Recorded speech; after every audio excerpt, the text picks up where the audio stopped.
All right. Well, whoever's joining me, I appreciate it. I'm gonna talk. I'm gonna start off talking about abortion, but it's gonna go into the larger conversation in regards to the proper role of male and female. And once again, I'm going to be dealing with this in terms of biblical worldview versus secular.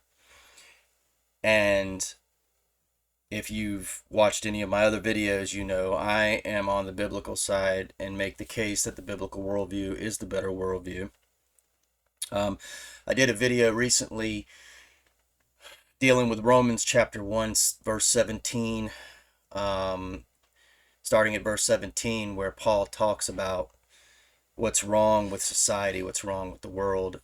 So if you haven't seen that, I would recommend that. But what I'm going to do on this video is we're going to discuss, um, or I'm going to do a monologue, I should say, in regards to speaking. We're going to watch a video together and listen to this. And this is going to start us off and give us something to talk about. So here we go. And it now isn't working. Over time, what started as a touching tribute to the bond between fathers and daughters has turned mostly into a kitschy, commercialized catchphrase. I know you've seen the t-shirts. I certainly see the hashtags. You know, you're playing catch in the yard, hashtag girl dad. Father's Day pics, hashtag girl dad. Literally any content with a girl in it, girl dad. But strip girls of their constitutional rights, silence. I want the dads watching to ask themselves a really honest question right now, and I mean that. How does the sentiment of being a girl dad evolve beyond superficial social media posts into actual advocacy?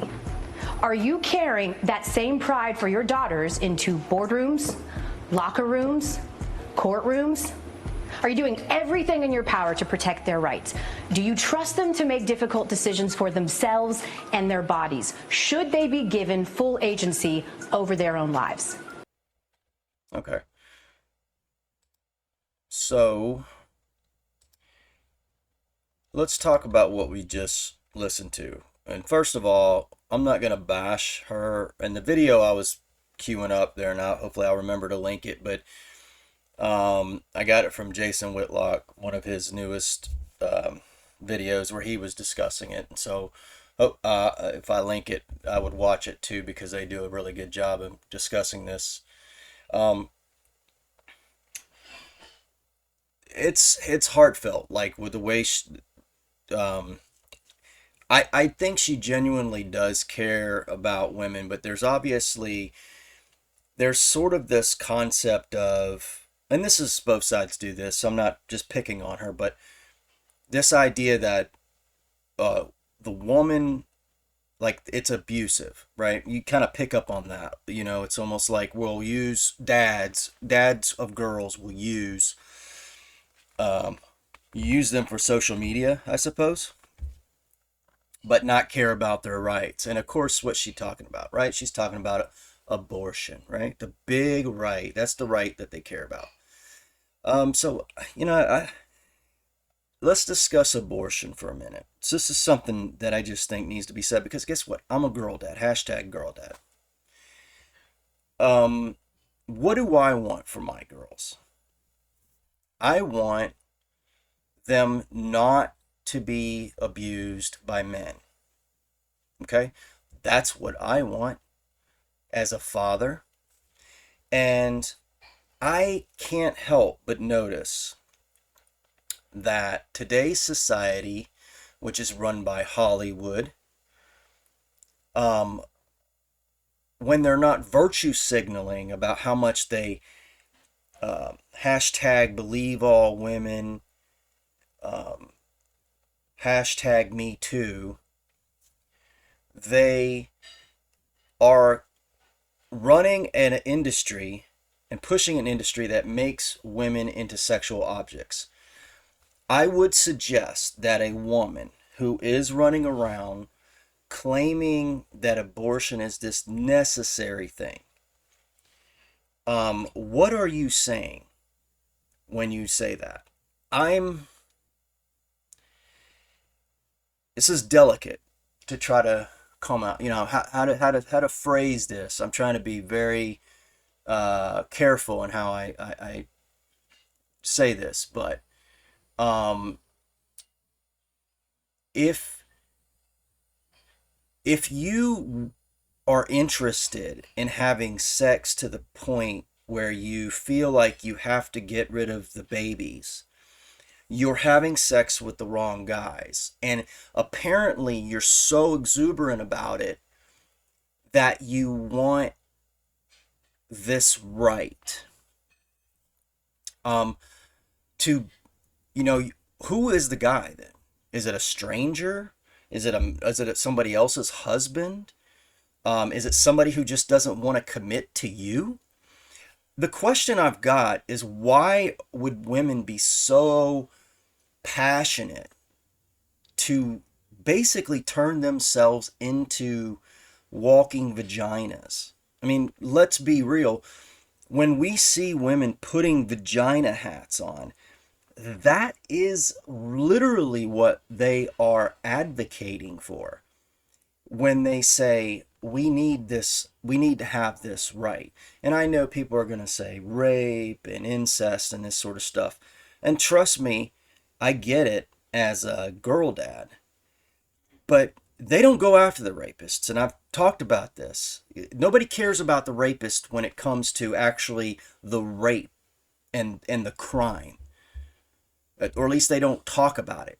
It's only enough to get rid of the baby. That's apparently all there is. You don't speak about the trauma involved. You don't speak about everything that the woman has to live through. And putting on top of that, the murder of a baby.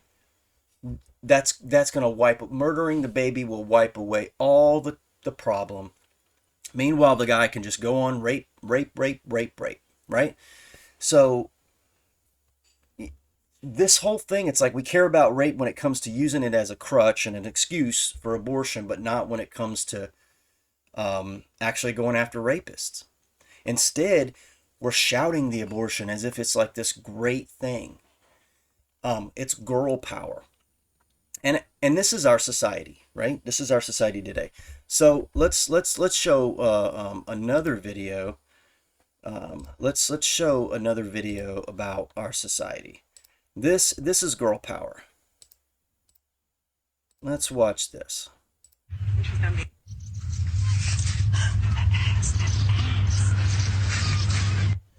Vote Senator Mack.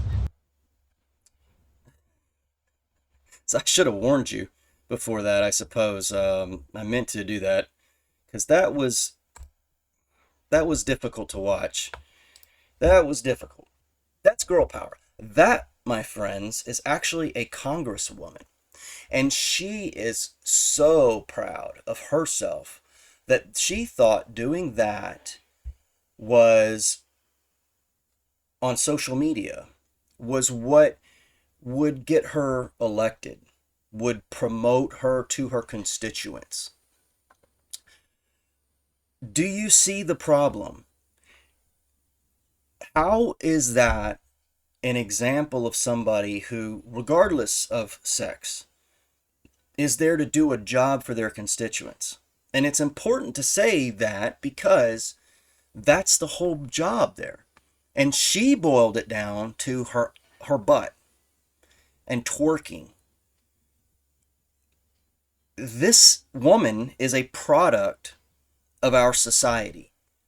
This is what women have been reduced to in the secular world. And I want to juxtapose these two worldviews where the one, as I've stated, they push women as sexual objects and then overcompensate with all these hashtags and pretend virtue signaling about how much they care about women, like that ESPN woman was there. Now, I think she probably does really care, but she's also a victim of this Stockholm syndrome where she's a prisoner of this society that's basically transform feminism into basically telling women that if they don't go and act like a man, go into what's seen as a traditionally men's oriented place, go find your place, live your dreams in the corporate world and this sort of thing. Go sit in a cubicle somewhere and have your boss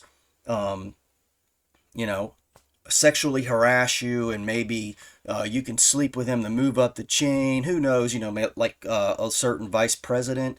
And if something, if I don't know, the product of sex takes place, you can just abort it. This is what the secular world offers, and I want to. I want to talk about the fact that when you look at the Bible, it's funny how this works. The Bible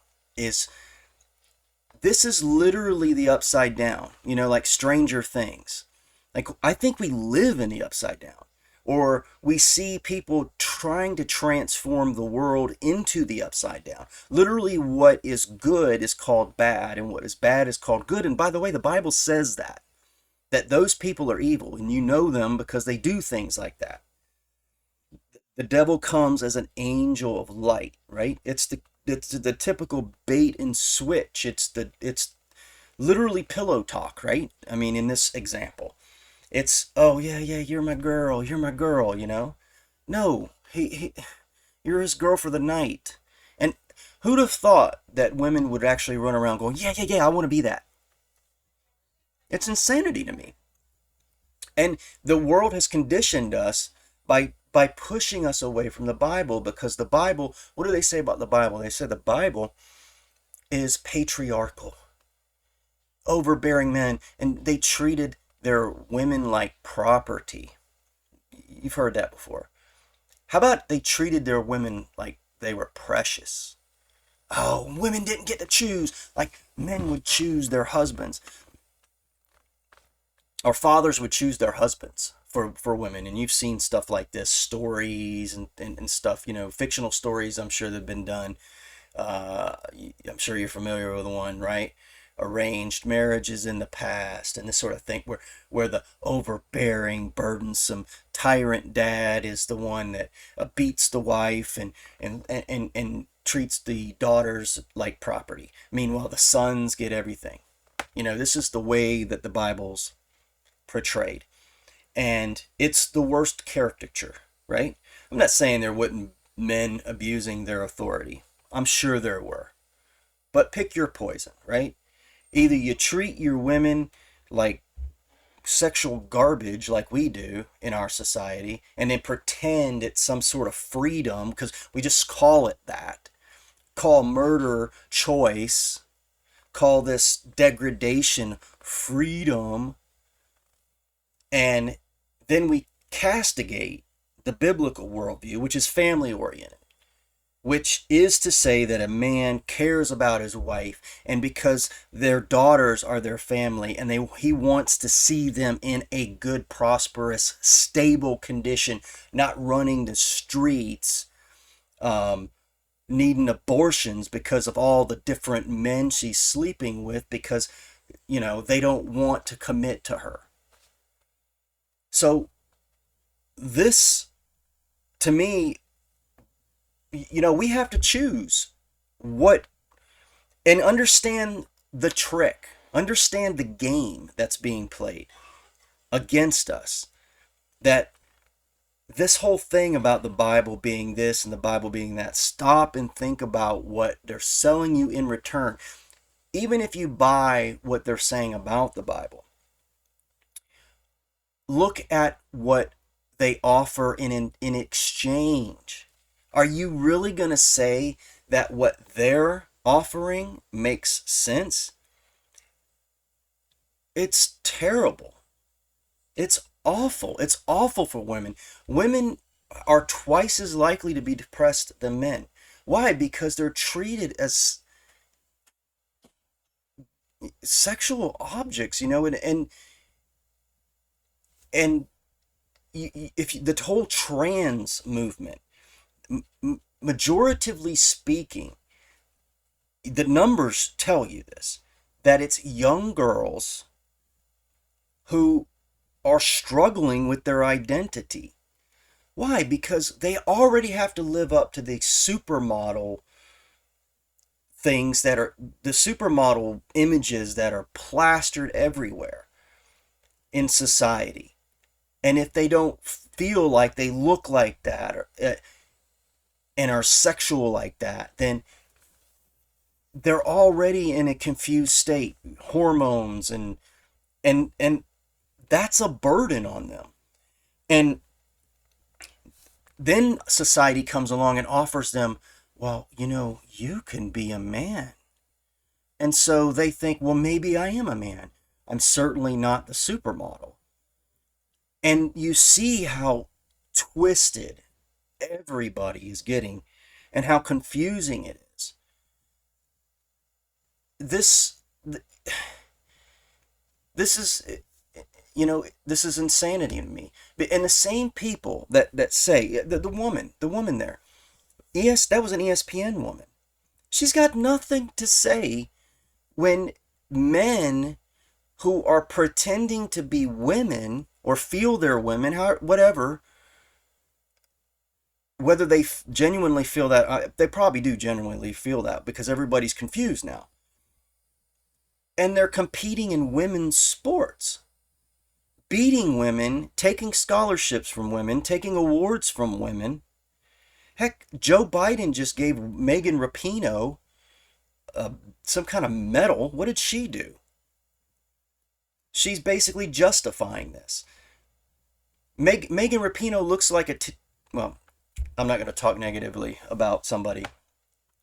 Let's just say there was a soccer, I heard something where a soccer team was, a woman's adult soccer team was beat by boys.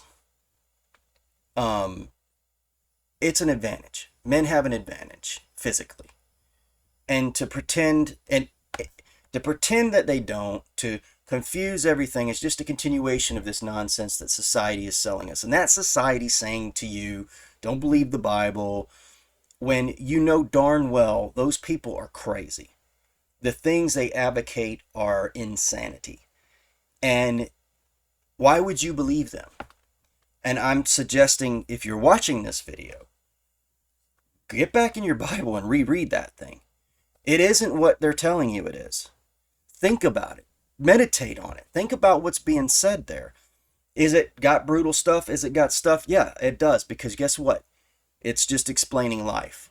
Everybody's failures. Everybody's flawed. Everybody has issues. Everybody but Jesus. That's kind of the whole point. And we're not trying to condemn everybody, but you can't sit there also and say just because there's failures, you don't want to go around saying, hey, my failure's amazing. Let's celebrate failure. Why? Why would you do that? Let's celebrate a condition that somebody's experiencing that's not correct. That's could lead into bad places. But that's what the world sells you. Because the world is godless. And until we, and I'm speaking to the nation, the United States at this point, until we change all this trouble, you see it. It's so clear now, is it not? It's so clear how insane our society, our country, the world has become, right? Our nation has lost its way because we started out as a biblical nation. Flawed, but we at least had a moral compass, a guidepost, a standard, something that was in front of us. We've thrown that away and we're just all over the place doing crazy stuff now. How can you argue against it? If you can, let me know. Comment. Do your own videos. Until next time, peace out.